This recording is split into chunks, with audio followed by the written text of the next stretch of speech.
Welcome back to the Everything Property Podcast. As you may know, we are neck deep into property investing strategies, and today is going to be an interesting episode. We explore the theory behind a strategy that's extremely lucrative and not often talked about.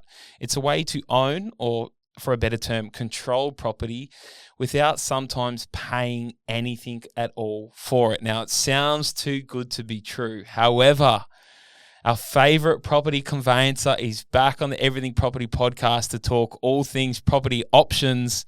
Melina, what do we say, Melina? Am I introducing? We can say Costantino. Okay, Melina Costantino, Yeah. Welcome back to the Everything Property Podcast. Tell me, first and foremost, your name change and honeymoon. How are the two going? Yeah, amazing, phenomenal. Wedding was the best day of my life. Highly recommend.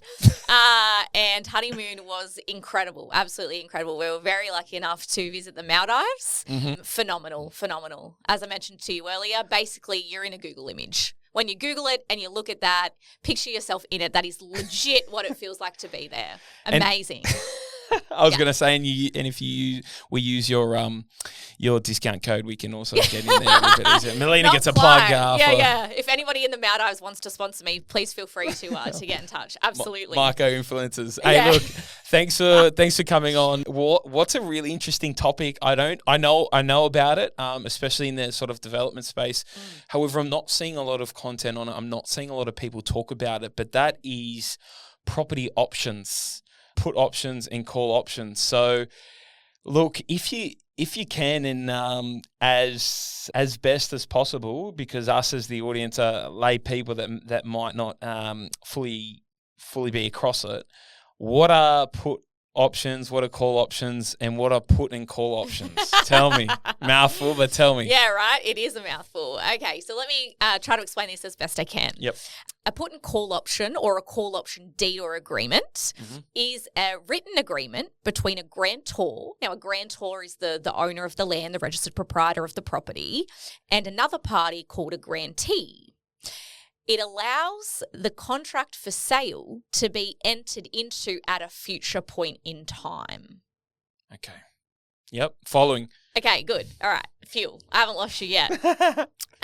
The deed itself sets out important information about the eventual sale of the property. So it includes things like the price of the purchase of that property. It also sets out a time frame in which the contract for the purchase of that property must be entered into. Yep. And there's two parts which you touched on. There's the put and call part, and then there's just the call part. So with the call part, if the call option is exercised, so you've got this agreement, you've got the grantor, you've got the grantee, they've entered into it. If the grantee, this third party, exercises the call option, they or a third party called a nominee then say, hey, I'd like to enter into this contract for sale to purchase this property when that's exercised, when that call option is exercised. Yep. The put part comes in separately. That's actually exercised by the grantor. So this is the owner, where they say to the grantee, hey, you haven't exercised the call. You haven't indicated to me that you or a third person want to enter into the contract, but now I'm going to make you. That's where the put option comes in. Okay. Do you have to have both? You do not. You can have a call option on its own. Yep. That traditionally has a little bit more terms and conditions. The option fee, so the cost of entering into that document, having that exclusive right to enter into it or have someone else enter into it, comes with usually a higher fee if it's just a call, because on the put side, the grantor, the owner, can just say, hey, you've got to enter into it, guaranteed sale. So with the call only, they're not going to have that, right? Yeah, okay. So traditionally, they have a higher option fee to be able to enter into that agreement. Okay, but the call option does favour the grantee. Of course, absolutely. Okay. Absolutely. So if you're, the way I'm remembering this is grantor is the landlord almost, and the vendor. Vendor. Yeah. Grantor, vendor. Yeah. That's what I was searching to tie it into. Yeah. Okay, and then the grantee is the purchaser. The purchaser. Or the third party that becomes the purchaser later is the purchaser. But yeah. Okay, and for people that are trying to get their head around this, when is something like this when do you see it used? So the most that I see it and my experience in it Yep. is where the developer is the grantor and the builder is the grantee. So you would have heard of house and land packages. Yep.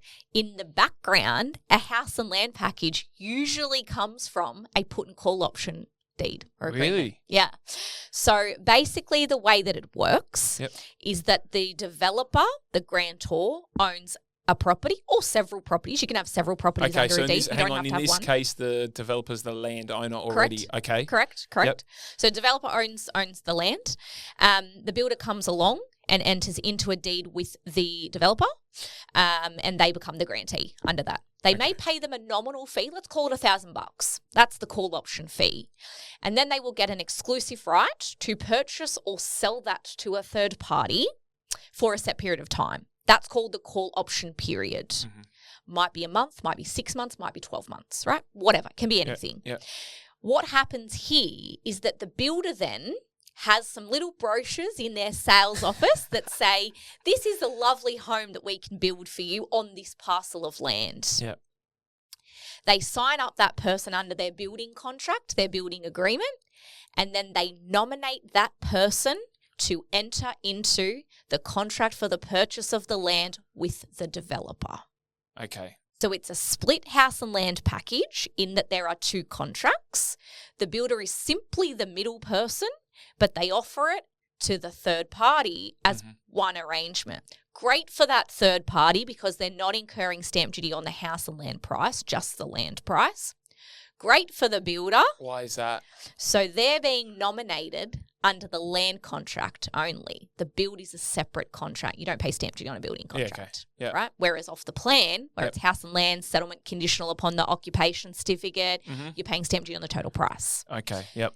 And the builder is only just paying the option fee, right? Presumably. There's some other duty implications which I'll get into, but they're just the middleman. Interesting. Have you seen or do you know the fee that the builder is transferring it to the homeowner, is that typically a big fee or is that like a $1 fee? Or so like, the builder's not paying anything to the third party, to the purchaser. But is the purchaser needing for the purchaser to then activate that right? So you're the builder, I'm the purchaser. Oh, yeah, Melina, I want to enter into it. Can I sign it? Yep. Are you going to charge me to sign it? No. You're signing with me as the builder, my building contract. Yep. Then you're signing a notice. It's usually called a nomination notice, which allows me as the builder to nominate you to the developer to enter into the land contract with the developer. Okay. Just as you would if you went directly to that developer. Only now the builder has secured themselves a purchaser. Understand. Right. Interesting. Yeah. Okay. It's pretty cool, right? Yeah.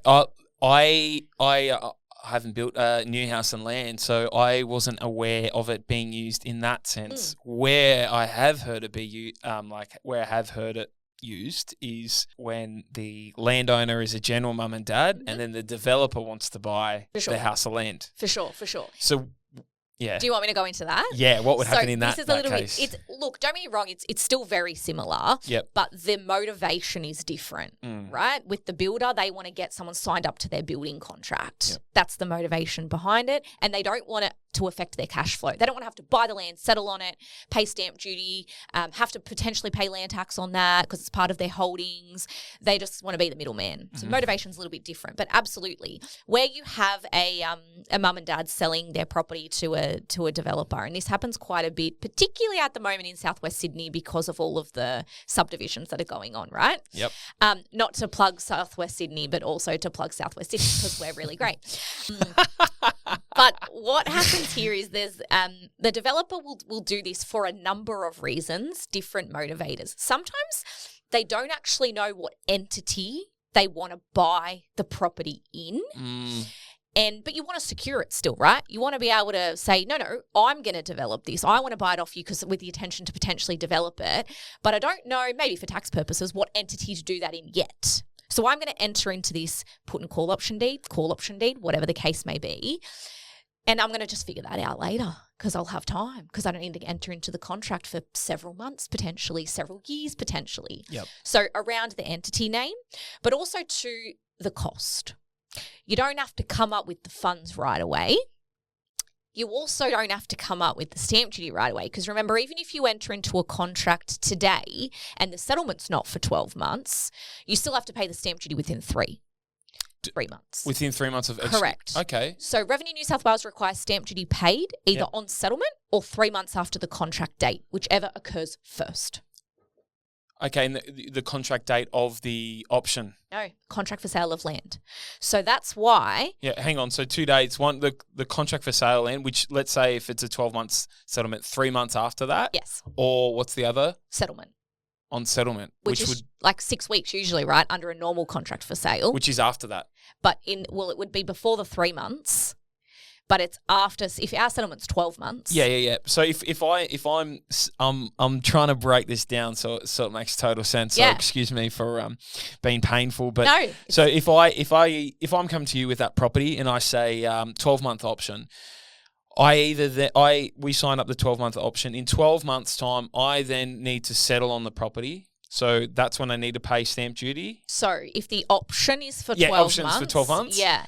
And you exercise it at the end of the option, the contract is only entered into on that day. Yeah, okay. So the contract will have a separate completion period on it. So by having the option, if you remove the option and just entered into a contract with me straight up and you wanted to settle in 12 months, so you think to yourself, that's still good because I don't have to settle in 12 months. No, you've got to come up with the stamp duty within 3. If you enter the option. That is golden. Right? Yes. Right. Yeah. And stamp duty can be considerable, especially in New South Wales. And so, yeah. Amazing. That's another motivator. Okay, so if you're either a developer or you're an investor, for anyone that's listening, or you're doing some sort of, it's probably going to come around most times if you're doing some sort of development or you need to get something approved. A delayed settlement won't work because, it would, but you'd still need to pay the stamp duty within 3 months of executing that. But if you put in a call option, you can do it after the 12-month period has ended. You've got whatever you want approved. Maybe you have some equity uplift in the land. Yeah. Perfect. Yeah. Understand. Yeah. Huge. Yeah. Is there any other uses for it? Mainly, they're the big two that I've certainly experienced. I mean, sometimes it's just it's the entity, it's the cost, not having to come up with the funds straight away, but also having a longer settlement period. So sometimes you will have clauses in there that allow the grantee to lodge development applications and things like that during that process, waiting for that time. So the length of time. Okay, well, look, let's talk to me a little bit about that, about sort of how is one broken down? Yeah. Like what are the different sections to these agreements? What do we look out for? What do we need to know? What's the most important? That kind of stuff. Yeah. So I went through one that I had. Oh, she's good. And and noted this down for you. Wow. So key parts. Yeah. This podcast is totally free too. It's crazy this value. I don't know if people understand, but like, this is great. Yep. Hit me with it. It's amazing. I love this stuff. I could talk to you about it for hours. Perfect. Should start a podcast. So, do you recommend it? Yeah. I'll just feature on here instead. How's that? Yeah, cool. Every few Cool. months we'll get you back. Okay, in. amazing. Yep, done. So it's got sections. Of course, it's got clauses, kind of like a contract in that regard. Looks a little bit similar. So it's got the sections. The first section is usually setting out the call option period. So the length of time that the grantee has to decide to enter into the contract. So that could be anything. Well, technically not anything because you can't have it shorter than 42 days by law. Okay. But it could be a month, 2 months, 3 months, whatever. So there's this call option period. So that's in there. Then you've got the put option period. If it's a put and call option deed, it will have a put option period. This sets out the length of time that the grantor, the owner of the land, has to exercise the right for the grantee to enter into the contract. So traditionally that happens after, of course, right? Yeah. So say if it's a 12-month option period, then that would then be longer than 12 months. So it might be 15 months. Well, not even. So it usually says call option period 12 months, put option period 14 days after the call option expires. Wow. Okay. Yep. Yeah, fair. right? Following. Because if you want them, if you're going to make them enter into the contract within 2 weeks. Yeah. Yeah. So traditionally that's how that works. That's certainly what I've seen the majority of times. Then it sets out the option fee. This is the amount and also the terms of the payment. So traditionally it's paid on the date of the deed, so as soon as you enter into the agreement. And it sets out the amount. This can be anything, right? This can be absolutely anything. In my experience in dealing with builders in this situation, it's usually like $1,000, something small, something nominal. But if you were the like the example you gave earlier, you're the landowner and a developer wants to come in and buy and potentially subdivide your huge parcel of land, you might want something a little more considerable. Yeah, I mean, I've seen them for $1. I've seen them for $1,000. I've seen them 1% of property price. So it's a negotiation, I suppose. For sure, absolutely. Yeah. And I've even seen option fees payable in installments. Yep. So, there's so many different ways. Yeah, monthly installments yep. and stuff too. Yeah, yep. definitely. Yeah. Get creative, people. Right. So the fee's there and it sets out when it's payable. It also sets out things like if it's released unconditionally, so nobody ever gets it back, or sometimes it's applied to the then deposit under the contract.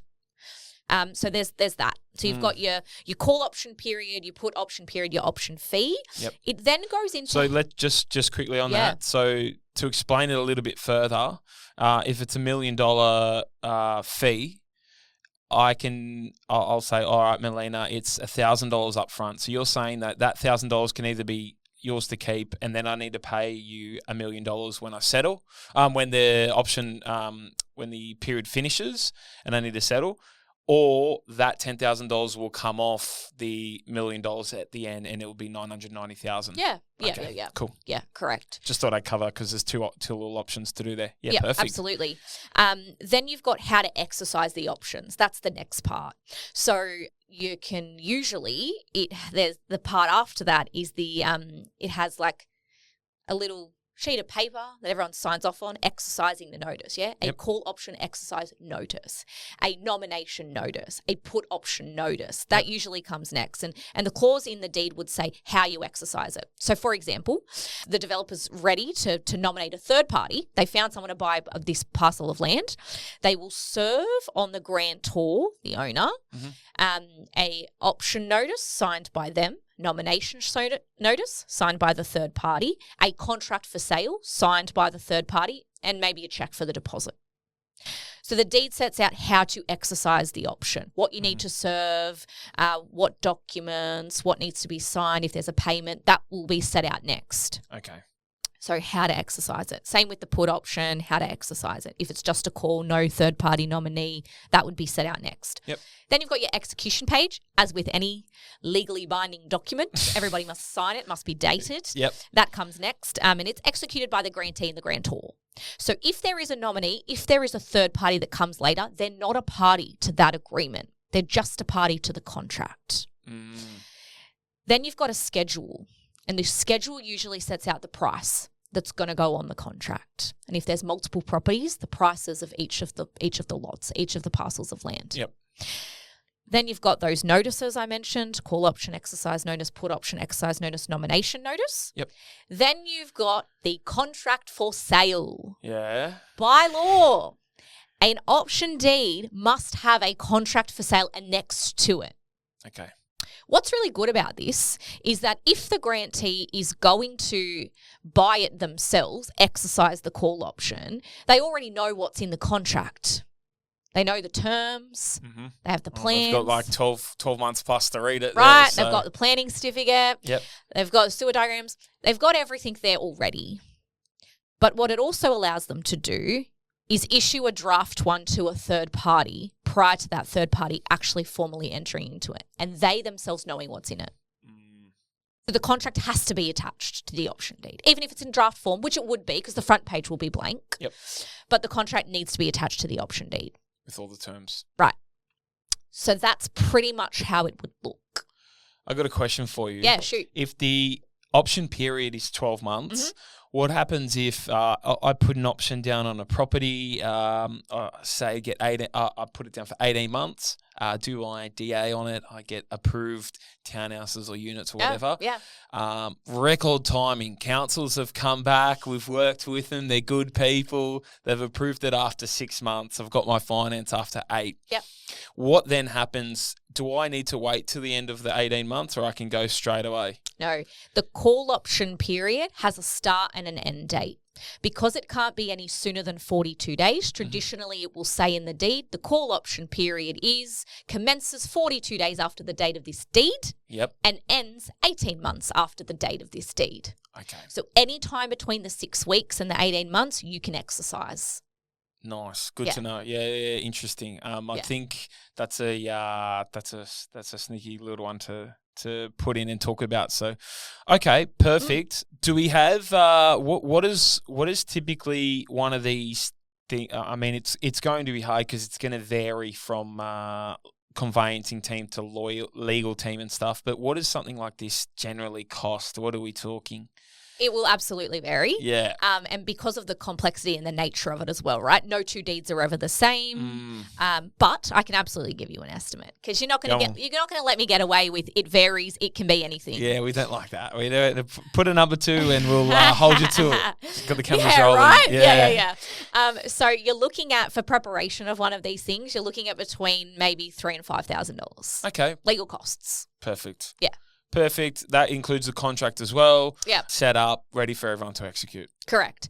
That's on not bad. the flip side, if you're wanting advice, so you're the person, the grantee, you're coming into it, a little bit less, you might be looking at $2,500 to $3,500 to review it, give you the advice on it, potentially negotiate the terms of it. Wouldn't that be if I'm the grantor, if I'm the property owner?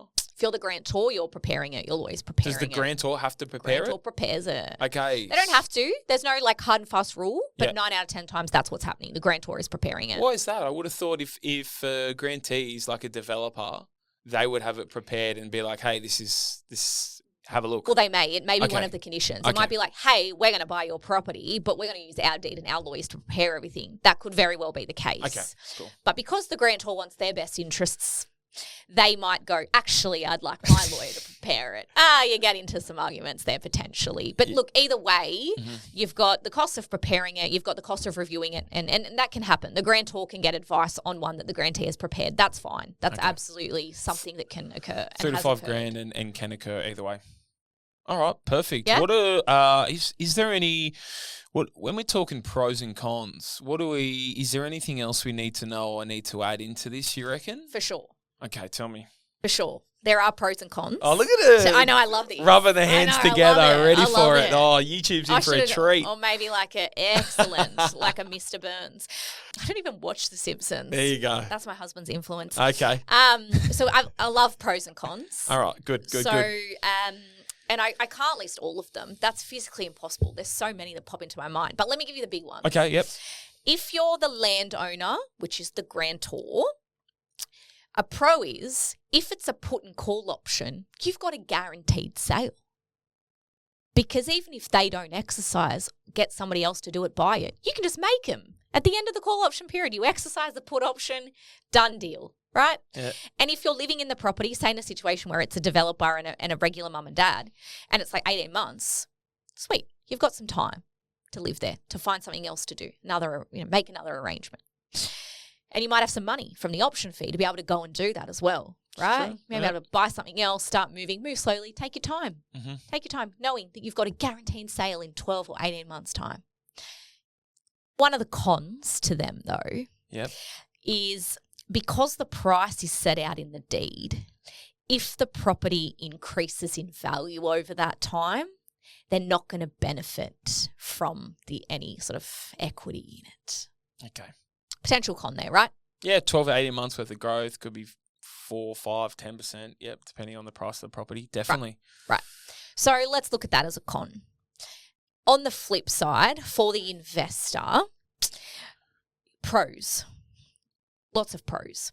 If they successfully nominate a third party and let's say it's in the scenario you gave earlier, they've lodged a DA, they've done a development, they're now nominating all these third parties. Mm-hmm. They themselves are not actually incurring a lot of costs. They're saving themselves a lot of money. The deed itself allows them just to be a middleman. So they're not incurring stamp duty on the contract for sale because they're not actually entering the contract for sale. They're not buying the property at all. Mm-hmm. They're not having a land tax implication. So when you buy multiple properties, there's the land value of those increases. So does your land tax liability, depending on how much you own as at 31 December every year. Yep. Forget about that. You don't own it. It's not in your name. And cash flow. You're not having to pay a heck of a lot of money. Yeah, depending on what the option fee is. But we're, talking investor, developer, plenty of money. Mm-hmm. You're not having to affect your cash flow here. You're not actually having to spend that much money, particularly if you don't end up buying it in the end. But then even if you do, say you're exercising the call option, you're not nominating a third party, there's still heaps of pros here as well, right? Because you're not having to come up with the money straight away. If it's 12 months and you're going to exercise at the end, you've got time to save. You've got time also that the entity structure I mentioned earlier, that's a massive pro. Lots of people want to secure the property now, but they don't have the entity set up potentially. They don't know the benefits of doing that, but that might take them several months, even several weeks. And in that time, what's going to happen to that property? What if somebody else comes knocking on their door? So they're securing that now, developing the entity later, nominating that entity enters into the contract for sale. So what's the pros? Yep. On the cons, yep. If you can't get third parties to enter into to nominate, yep. You have to come up with the money. If they're exercising the put, if it's you not have to just buy a the call, house that you okay. Unless it's a call only, right? If it's a call option only, you're not. But if it's a put and call, you run out of time then. They're gonna make you enter into the contract at that time. Okay, so just a question on that, I suppose. As you said, if you're the middleman and people get a bit of creative, they can see what I'm putting down here, and they they put just the call option down. Yep. And then the call option fee. No, so they set up a call option. Yep. For a property. They've entered into the deed. Yep. Entered into the deed. Yep. Whatever fee I've agreed with the landowner. Okay. Let's say $1,000 in cash. Yep. So I can then nominate someone else, another entity, to buy it.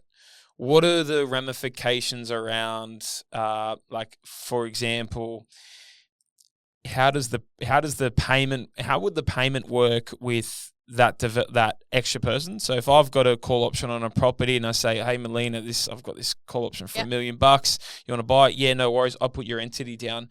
Do we then have to have a separate agreement for me to have you execute that? Would you do a separate agreement for me to get paid? It depends where you're getting paid and who from. Yeah.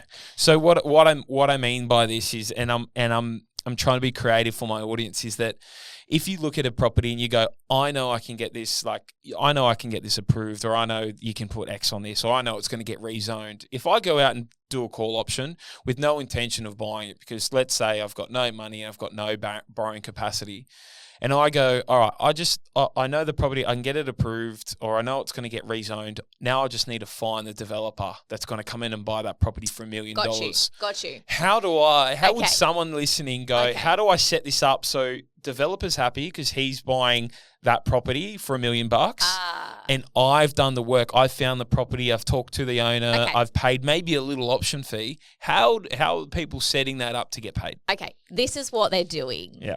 In the put and call option deed, that agreement, the landowner, the grantor, is getting X amount, call it $1 million, from either the grantee or their nominee. There'd be a clause in there which allows the grantee to put a different price on the contract for sale. And then the agreement between the grantor and the grantee, so in your scenario, you and the person that you've entered into the deed with, the grantor, the landowner, it says that you get the difference. You're getting the profit. Okay. So again, that third party is not going to know what you've paid for it, but and what your profit is. They see that contract though, don't they? They're only seeing the contract, which, remember, when it's attached to the deed, is blank on the front page. You're putting on there whatever it is you're selling it for at the time. And if you've done all the hard work, you've got the DAs, it's now worth more money. Yep. If they're seeing on that front page of that contract 1.1 for ease of mathematical purposes. Yep.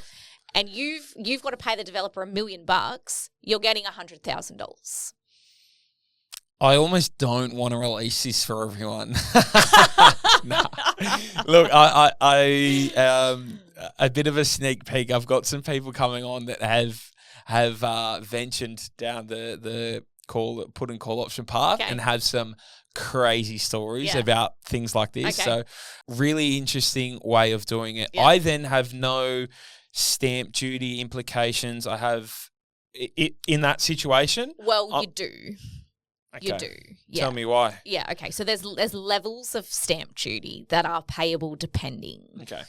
The grantor, the landowner, has none. Mm-hmm. So they're sweet. As the grantee, there are a few, depending on who then becomes that third party as well. So there's layers to this. First of all, there's duty payable, and this changed recently, by the way. Yep. Because these put and call option agreements are now what's considered a change in beneficial ownership. And for that reason, Revenue have said, that means got ya. Got ya. We'll take a bit of that. Got ya. Cha-ching. You've been getting away with it for far too long. We've identified a niche here. No. So basically there's layers to this. So first of all, there's duty imposed on the option fee, on the grant of option. Okay. So if your option fee is, and by the way, the minimum is $10. So even if your option fee is $1, you're paying $10 in duty. But if your option fee is considerable, so will the duty, right? But, on a $10 option fee or a $1,000 option fee, it's small. Okay. Yeah. Yeah. So, depending. Perfect. There's a few more layers. Do we know, is that a fixed or a sliding scale? Yeah, like a formula that they apply. It'll be a formula. Similar to your duty on a contract for sale of land. Where there's a formula.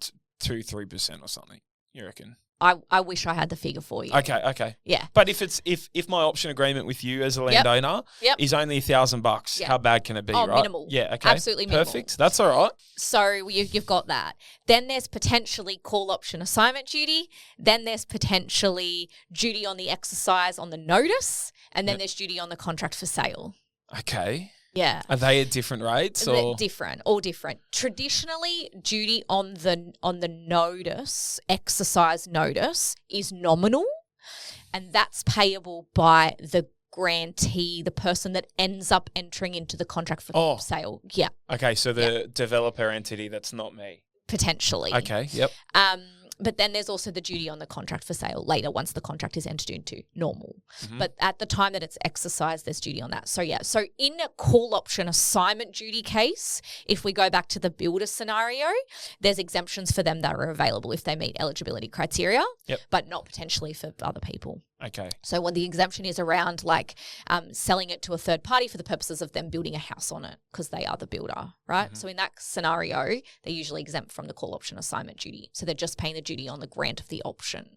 So duty implications do still apply, but when you compare them to duty on the contract for sale, it's... But the duty on the contract for sale that's due by that developer, or that other entity that's buying that nominee. That nominee. Correct. Not on me as Joe Correct. Blow. So correct. me as Joe Blow can incur duty on the option, the grant of option, which option if your option fee, duty. if you're listening to this and your option fee is small, or you can keep it small, is going to be minimal.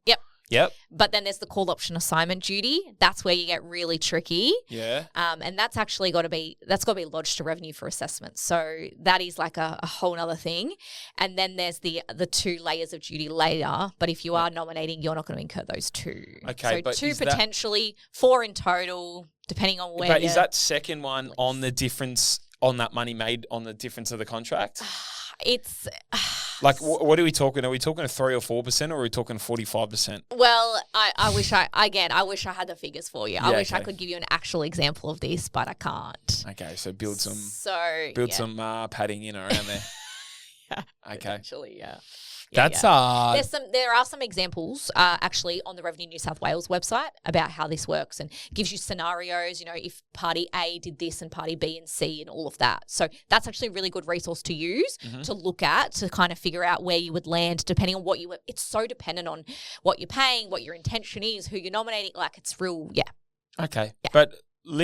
But to sort of summarize and close this one out though, it is a way, and that's sort of how we got to the title and stuff, but this is potentially a way, and it is a very niche, but it is a strategy that some people can use to potentially, and there are hundreds of people that have done this, probably thousands, and we'll get a couple on, but this is a very lucrative way for you to make quite a bit of money if you know what you're doing without getting your hands dirty. For sure. I cannot Very disagree with interesting. you there.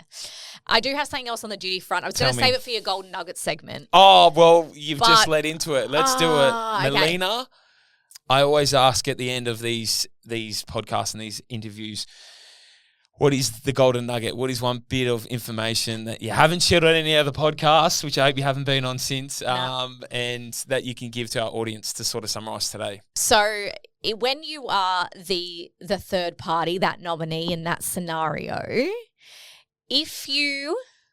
this is where it gets tricky. Yeah, okay. I don't know if you're going to like this. I don't know Tell if you're me. going to like it. Tell me. Oh. If you're exercising the option and you're entering into the contract for sale more than 12 months after the original option deed was entered into, so let's call it an 18-month option deed. You've exercised at the end. A third party's come in 18 months later. 18 months after the 18 months? No, just 18 months Yeah. after the option deed. Yeah, has been signed. Yep. Yep. You're now entering into the contract for sale. Yeah. I am or the... Anybody Yeah. is. Anybody is. Revenue New South Wales says because your option deed was dated more than 12 months ago, Yeah. you've got to get a valuation and you've got to pay duty on the higher of the value or what's on the contract for sale. Oh, Yeah. that's how they sting you. Yeah. Yeah. Okay. Now, if you're still the middleman in this scenario, you're not really caring. Okay, because you're passing it, because you're not the one entering in the... There you go. Wipe your hands clean. Yeah. Yeah. Interesting. So they would need to, the developer, or let's say it's me, if I'm buying that then, I'd need to get, is the value on the, hang on a sec though, if they revalue that after 12 months and I don't have my planning approved, it's going to be less. So let's say that site, that's $1 million. We get it revalued after 12 months. It's went up to 1.1. But you're not getting it valued till you're entering into the contract for sale. So it would need to be... Because it's up to the purchaser then, right? Because there's Yeah. a contract on foot. It's up to the purchaser then to go to revenue with the contract and an independent valuation paying duty on the hire at that time. Yeah. Okay. Interesting. Right? Yeah. And I Good feel to know. like not a lot of people know this. No one. Right? And when Yes. even when you're just the buyer in a builder scenario, right? I've just walked into a home builder. I love one of their house and land packages. I'm signing up. I don't know that they've entered into an option deed with a developer and that's how I'm getting this house and land package. If that option deed was dated more than 12 months ago, I've got to get a valuation on the land only, Yeah. but on the land, and if it's gone up in value, I've got to pay duty on the higher of those two things. Is it the difference of the duty? No, you're paying higher. Okay. You're paying duty on whichever is higher. Okay. So if the land you paid $200,000 for, it's now worth $250,000, you're just paying duty on $250,000. Okay. And you're incurring the cost of the valuation. Interesting. Which, let's face it, for the house and land package, it is more likely that it would be because, for those things to go through and be settled and like maybe even registered or something like. They're could usually be 12 months. they're usually like 12 months, right? But then because of this, if you can do sort of a 10-month, it really helps that end up third party who doesn't have to go down that track. Okay. Yeah. And what's really important here as the purchaser in that scenario is Yep. getting that advice.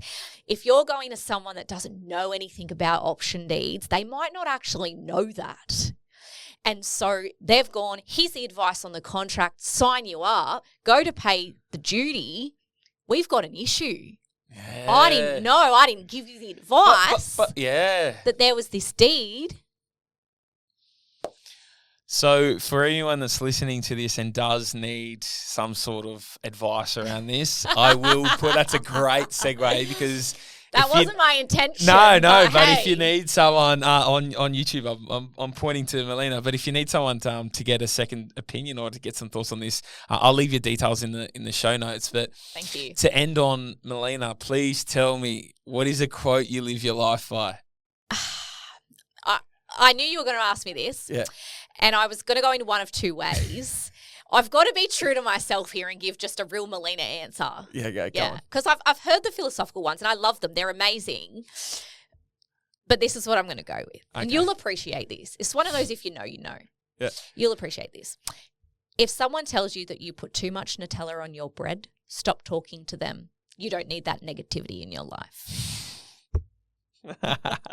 Quality. Look, for those that are such a Melina quote. Thank you. For those that are watching on YouTube, you'll see in the middle console we have and I'll get this so we can hear it on the mic. We have this 12 mini pack of the little on the go Nutella spreads and a little jar. That's Melina works a lot in payments in Nutella. So that's a payment for appearing on the Everything Property podcast. Unofficially sponsored by Nutella this episode. If any representatives are listening, please reach out, Lifetime Supply, to Melina. We can get something sort of perfect. I've had it every single day of my life for 30 plus years. So, yeah. Unbelievable. Yeah. Melina, thank you so much for coming on. Appreciate it. Thank you for having me again. I feel like an OG. Melina was More one of the than first. 12 months ago. Scroll back more than 12 months ago when we didn't have video content, providing good quality again around conveyancing and purchasing and all that kind of stuff. So scroll back through the Everything Property archives and you hear a little bit more about Melina's story and all that kind of stuff. It's come a long way since then. Congratulations to you. It's phenomenal. We got a long way to go, but thank you. I appreciate it. Very much enjoyed being a part of it.